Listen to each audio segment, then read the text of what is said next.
Psoriaz sizda yoki yaqinlaringizda, tanishlaringizda psoriaz kasalligi kuzatilgan bo'lsa, ichki yoki tashqi tomonlarda ko'rinadigan joylarda deylik, bularning kelib chiqish sababi aslida qanday bo'ladi?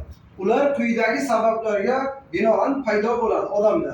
Nasliy bo'lishi mumkin. O'sha ota-bobolarida bo'lgan bo'lsa, albatta nasliy bo'lganda bu avloddan avlodga o'tadi.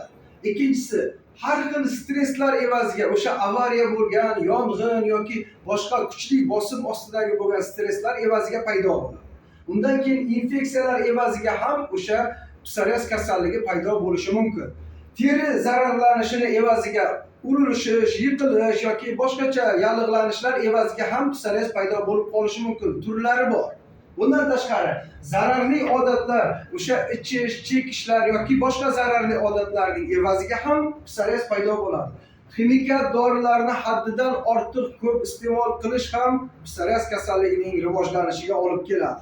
Bundan tashqari yana eng asosiysi bugungi kunda ko'p bolalarda uchrab borayotgan o'sha gijja va qurtlarning rivojlanishi evaziga, asosan kimikal oziq-ovqatlarning evaziga paydo bo'ladigan psoriaz. Mana shunisiga ehtiyot bo'lishimiz kerak bo'ladi. Barchaga mana shu videoni tashlab qo'ying va unutmang obuna bo'lib qo'yishni. Sizga kerakli ma'lumotlarni jo'natib turamiz.